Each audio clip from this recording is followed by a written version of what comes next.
Hey everybody, Rich Ganem here again with you, and today I am joined by Valerie Corrigan, who is not only one of the top agents in our office, but is also one of the top agents in all of Russell and in Northeast Ohio.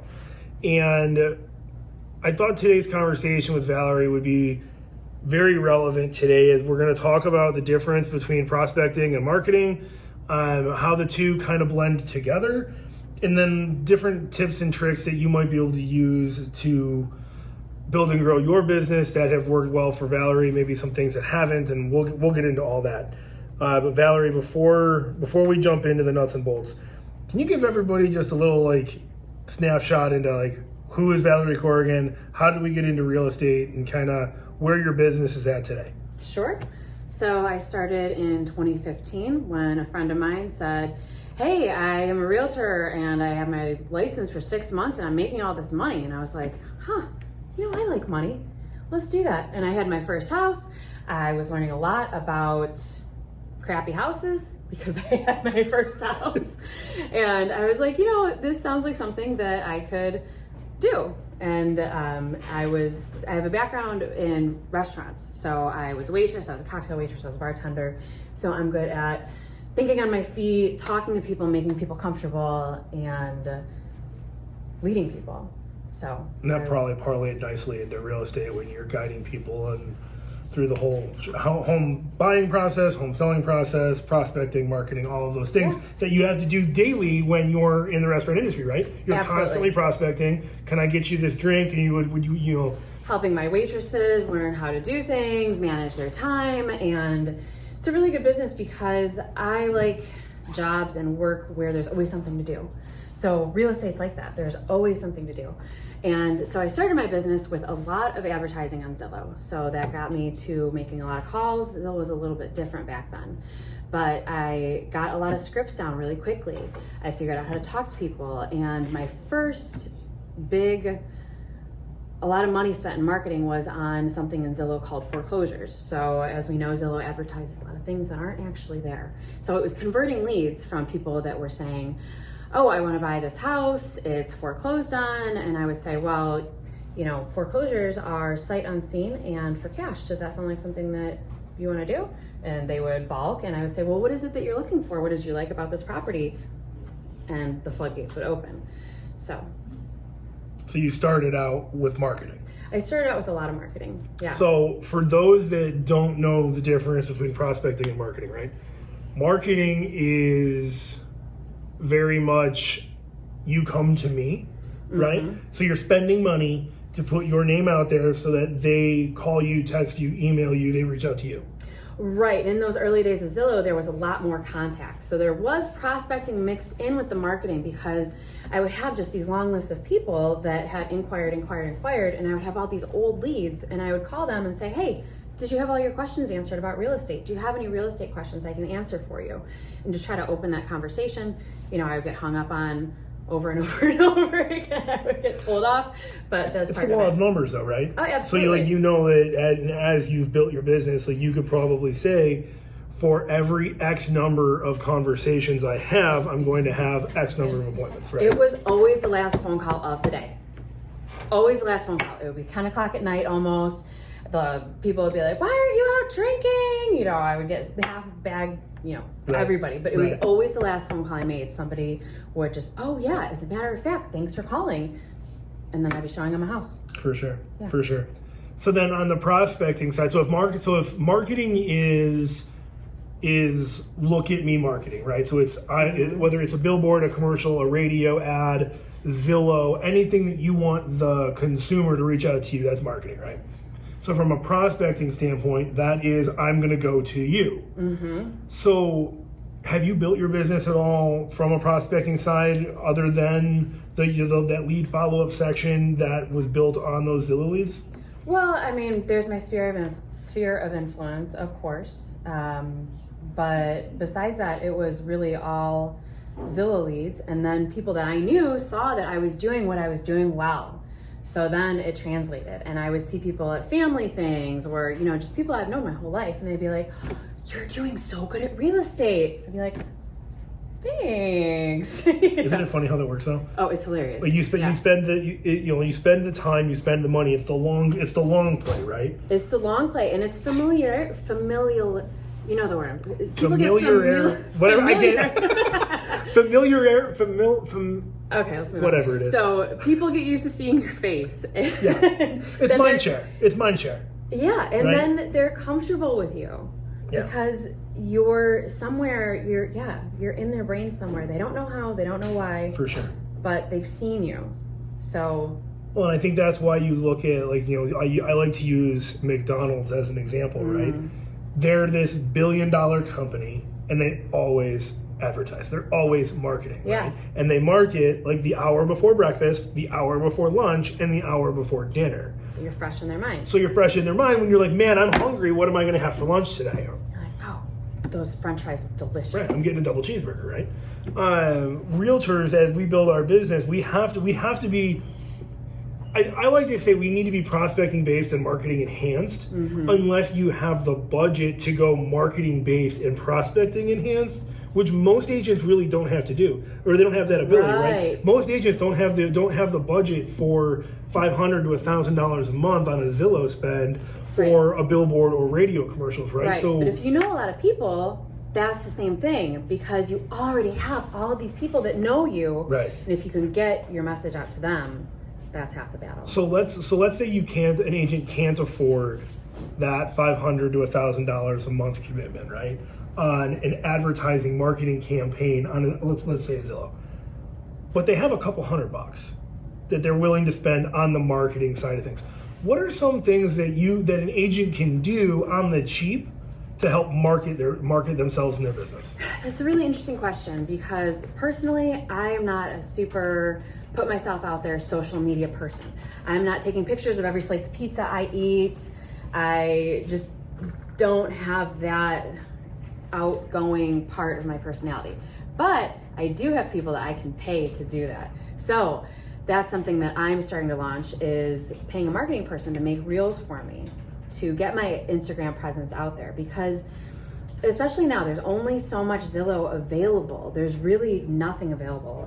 We have so many agents in the market now, and the way that they've had to change things, and we have Realtor, we have Trulia, where are you really going to be seen? Right. The people that know you already know you. And if you can invest in someone that can help you, and with any business, it's all about knowing your blind spots. What are you good at? What are you not good at?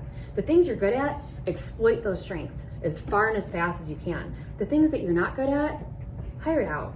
Delegate it. Figure out what you can't do well and have somebody do it. Don't fight uphill battles trying to be someone that you're not, trying to do things that you can't do. These gaps we can fill in other ways. There's Fiverr, there's Freelancer, there's, knowing the right people, but knowing yourself is the most important thing. Well, I think knowing yourself and knowing, like, as you said, that you playing into your strengths, right? And it's really running plays that work for you and for your business, right? Because what works for me might not work for you, which might not work for whoever is watching this. But knowing that the option is available, right? So you mentioned Fiverr, you mentioned Freelancer, you mentioned Reels, which some people might not know what those are. You mentioned that you're not good at it and hiring it out. That's a marketing budget. Right? It's understanding this is important. I need to do this. Right. This isn't going to pay my bills today, but it's important because my demographic, the people that I sell houses to, they're on Instagram. Everyone is on their phones all the time. We've been shopping from our couches for 5 years now. Nobody wants to do anything in person. Everybody wants to do things from their pajama pants in front of Netflix under a blanket. Let's help them do that. How can we facilitate that? One thing I think you've done a really good job of is the personal side of you on Snapchat, right? Like your friends, right? Like your core group of people. The majority of them are probably on Snapchat, right? And they're seeing pictures of the animals, and they're seeing the Peloton, and they're seeing the picture that you've taken from your front porch. They see those things, and it makes you more authentic. And having that content that I can filter through and pick what I want to save and what I want to put on Instagram, what I want to put on Facebook. I'm really choosy about the things that I share, but on Snapchat, yeah, I'm very much more unfiltered. Am I willing to be that much more unfiltered on other more public platforms? I'm not. Should I be? Possibly. That's another conversation. I guess my point there though is it's knowing the platform, it's knowing who's on the platform, right. Because what you put out on Snapchat isn't what you put out on Facebook or Instagram, right? It's knowing the audience that you're trying to attract in that platform, in that space. Because they're different people. Yeah. The average age of a Snapchat user is under 40. Right. The average age of a Facebook user is our grandparents and our parents who are trying to catch up with what's going on in their kids and their grandkids' lives.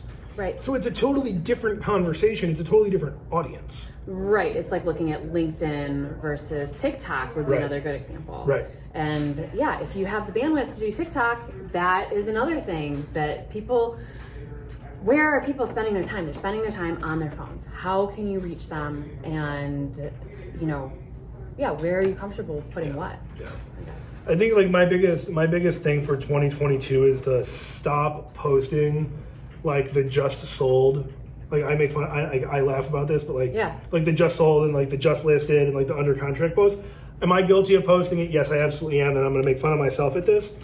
But like the equivalent of a realtor posting that is the equivalent of a doctor going, saved a life today, they didn't die, I did my job, or an attorney going, won a court case, lost a court case. Right. Yeah. Like I feel like from a marketing and a prospecting standpoint, I really feel the play in 2022 and really probably the play into 2025 and beyond, right, is consumer-based content that's actually going to benefit what the consumer wants. And needs, filling in those gaps. Something that I started putting on Instagram and Facebook in the last week is stuff I'm doing for my seller to get a house ready. So here's some blue tape showing this, and here's what I can do for you is I can help fill in this gap between you and your handyman, and I have a trained eye to tell you this is what needs to happen with this piece of shoe molding. Yep. Things that are intricate details of construction that, if I was an accountant and if I had a different job, I wouldn't want to know about that stuff. Well, it's not relevant. It wouldn't be relevant to you at that time, important, right? Yeah. Like for an accountant to be running, or a doctor to be running around saying, "Hey, this is the best Band-Aid that you should use and you should buy." Like I don't care. It's not relevant to me. But if my job is to educate the public now on the best, on why you need to buy a house today rather than in March when the Fed raises the interest rate, that's relevant content, that's relevant information, that's stuff people care about, right? It's not like, congratulations, you just sold your fifth house of the month, you did your job. Right. And I think there's a huge difference there. And the consumer doesn't understand our industry, right? Yeah. The consumer loves buying a house. Everybody loves buying. Everybody loves looking at a stage room. Mm-hmm. Everybody loves looking at houses on Zillow. Yeah, but they don't know how to win in a multiple offer situation. They don't know the difference between putting 3 and 5% down. They don't know the difference on how much does it actually cost for me to take my offer from $300,000 to $315,000. Right. They don't know what buyers see when they walk into a house. What does a typical buyer say the first second they walk into a house? Right. These are things I can tell them because it's not what you think. Correct. And from a marketing standpoint, that's your play. Right. Because that filling in those gaps. It's filling in the gaps and providing the value and the content that the consumer wants when they need it. Right. Right. So then let's talk about where you're putting this stuff. You talked about Instagram. You talked about Facebook. Snapchat's definitely more personal. You probably aren't posting that content there. Right. Yeah. Are you hosting it on YouTube? Are you putting it on a website? How are you building your catalog of content so that when somebody says, "Hey, why is staging a home so important?" you can go, "Well, it's funny you ask. I created this piece of content around that."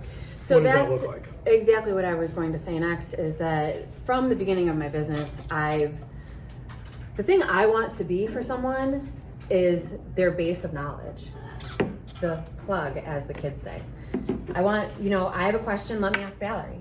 And I love that. I love when, people, my neighbors, my friends, my family, like, hey, I had this quick question about a mortgage. I had this quick question about this. And having that knowledge and people knowing that I have that knowledge and putting out that content that shows, hey, I'm knowledgeable about this. So when you have a question, just come ask me. I'm approachable. I'm nice.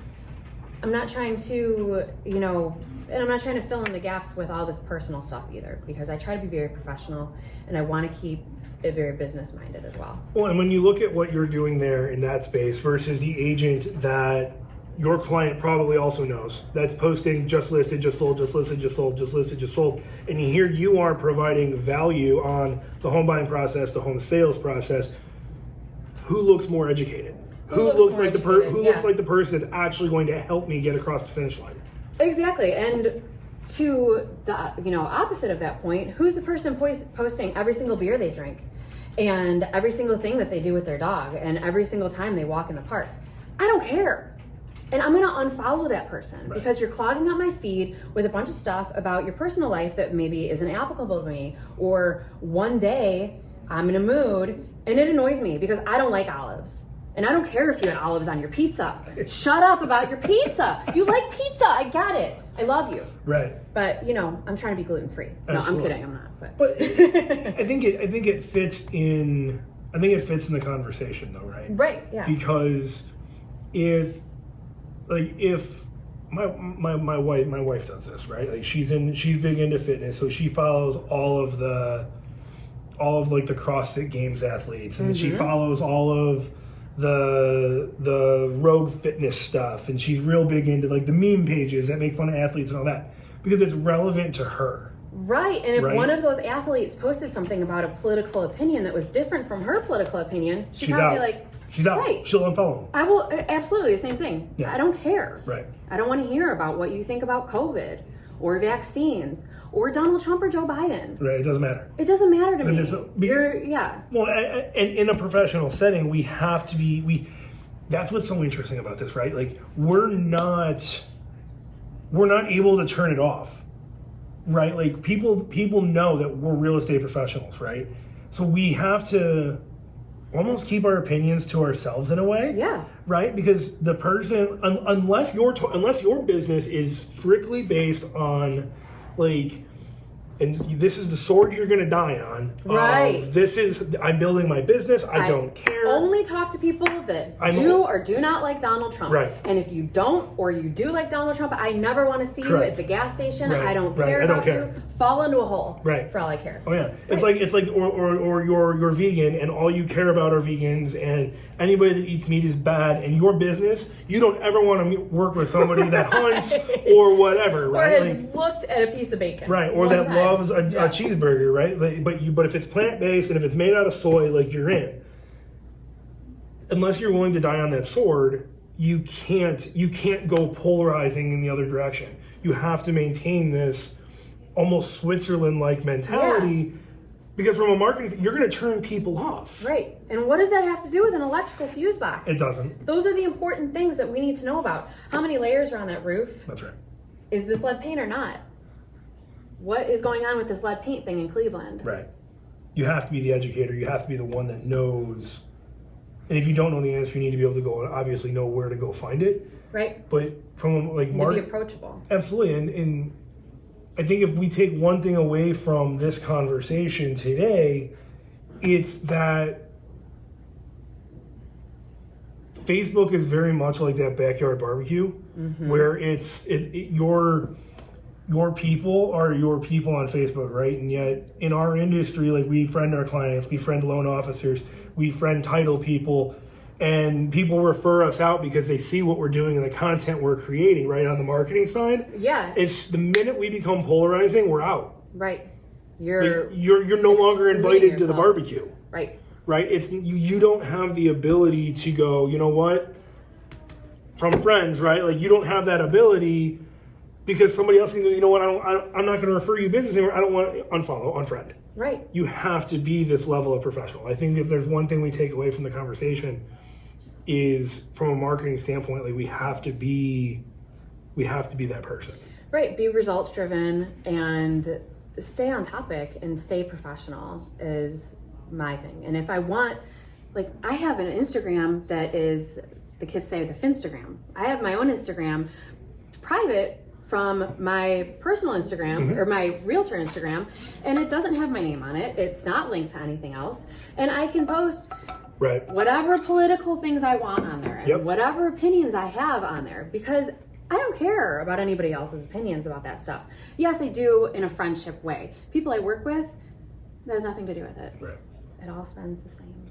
It does. And you have to be you have to be able to either have that separation, right, where you can be this person or not, right? Because what you put on Facebook today is going to be there in 20 years if Facebook's still around. And like your kids and grandkids and nieces, nephews, whoever, they're going to be able to go and dig into your past and go, well, on September 22nd, 2009, you said I hate X, and well, that offends me, and I'm, whatever that conversation is, right? Like, and if you need to have a space to do that online, make another account.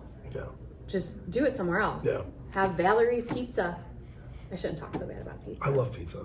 And like, you're talking bad about it. I'm like, oh, that's really all I want. It's like, it has all the food groups. It does. It does. Yeah. We've been all over the place, but I'm glad we got to cover all these topics. Well, I think, that's what's so interesting about marketing, right? There's so many different things. Like, there are agents that are spending money on billboards. There are agents that are spending money on TV commercials, radio, Google pay-per-click, YouTube. Realtor, homes. Anything, right? Yeah. If it's under $100, you can get a realtor to spend money on it like that. Right. The minute it goes over $100, that's too expensive, right? Like, look at HomeSnap. For $100, you can have this thing. Nobody even knows what it does. Nobody knows what it does. Nobody uses it. What other forms of marketing are you doing? Right now I have somebody in the works, like I said, to do reels and things like that for me. So to get my presence back on Instagram, on Facebook. Honestly, it's probably not a common or popular opinion, and something I'm probably not supposed to say, but it overwhelms me. It really overwhelms me knowing what to say, when to say it. Sometimes I'm on, sometimes I'm not on. And I want to be able to have that bandwidth for my clients and not spend 4 hours a day doing something. So yeah, am I willing to pay out for someone else to create that? Yeah, I am. Well, it's staying in your lane, and so we look at like the funnel, right? We have our highest and best use. So like, if we look, like, my highest and best use is not your highest and best use. Right. So if I suck at something like marketing, I can go and say, okay, I have X number of dollars to spend. You're really good at that. I need you to help me get there. And seeing my blind spot. Here's somewhere that I'm not doing well at. And I can't just not be posting on Facebook. And I can't just be posting, to your point, solds and for sales. It takes you away from actually doing the business, though, right? So like, knowing that it's marketing is important. Prospecting is a money maker. Marketing is a money spender until it starts to commit, right? It's at least a 6-month lag on that. Prospecting, you can get on the phone and have a conversation today, and tomorrow put a sign in the yard, and in 30 days get paid, right? So it's knowing what your highest and best use is. It's knowing where you're going to make the most money the fastest and staying in that lane, right. And then having the ability to go, I'm not good here, but this person is, and you put them in a position where that's their highest and best use, right? Right, where can I have impact? Too many people in our industry, in our company, in our office even, spin their wheels trying to half-ass something that they have no business even doing, because it's never going to be what they want it to be. Right. And then at the end of the day, they're like, well, I didn't really make any money today. I didn't do any money-making activities. Right, and then you feel frustrated because the result that you're getting isn't what you had in your mind of what it should look like. Right. So yes, I can have a conversation with someone, and on the other end of that conversation, I've got 4 pages of notes, I know what they look like, and I've got them locked in. Yeah. I can spend that same hour and try to do something I suck at, get frustrated, and then blow off the rest of the day because I'm mad at myself. Well, but like you have that conversation, you develop that relationship turns into $5,000-$6,000. If you can have 4 or 5 of those relationships and make $30,000 in a day, you can afford to then put somebody in a $15 an hour position or a $500 a week, whatever it is. Whatever, you can spend the money, is my point, you can spend the money to outsource all the other stuff. Exactly, and seeing where it comes from. Like, And you gotta track hey, your money. I went to kindergarten with this person. And they've seen what I'm doing, and they've seen, so this is a sphere of influence. So how can I affect my sphere of influence? Oh, this person saw my reviews online. So that's great. So now I need to build my presence online and, my advertising. So yeah, looking at where your money comes from and then helping push those things. So talking about that, last question, how are you holding your money accountable in your when it comes to marketing? Are you playing like red light, green light on things like this is working and I'm gonna put more money in, or are you just kind of like, this is how much money I have to spend, I'm gonna throw it at the wall right now, see what works, and then evaluate later to see where you need to go further? Well, I like to do 6-month commitments. So yeah, if something worked for me, I get a lead out of it. I'm going to do a 6-month contract with someone, and that, I'm going to run it. And yes, it takes patience. Yes, I spend X amount on Zillow and I get 2 phone calls a month. But those 2 people, they are not getting out of my grasp. Yeah. I'm like a dog with a bone. Sure. So once you call me, that's happening. But it's knowing, so 6 months, the reason for 6 months is it takes that long. When you're marketing based, it takes that long to see a result. Right, to get traction. And if you get 1 call a month, that's great. That's great. Yeah. 6 calls in 6 months, I can sell 3 houses out of that. That's, a big return on my investment. But it probably pays for it and then some to allow you to know I need to go all in more here and less over there. Right, but it is definitely a hindsight thing. Sure. Where did the sale come from? All right. You have to track your business. Track your business, sit there and be patient with it, because it's not going to happen today, it's not going to happen tomorrow, but when you're least expecting it, you're going to get that phone call. Awesome. Let's wrap this up. Let's put a bow on it. What have we not mentioned from a marketing or a prospecting capacity that you think we need to hit on before we wrap this up? I would say staying fresh with it, updating things. If you need to hire a copywriter, hire a copywriter. I have great people. If you look at your stuff and it looks dated, because it is. If you look at someone else's stuff and you're like, wow, that looks really crisp, take that to someone. This is what I want. We shouldn't be trying to reinvent the wheel here. Yeah, I agree. Awesome. Thank you so much for your time. This was really good. Yay. Appreciate it.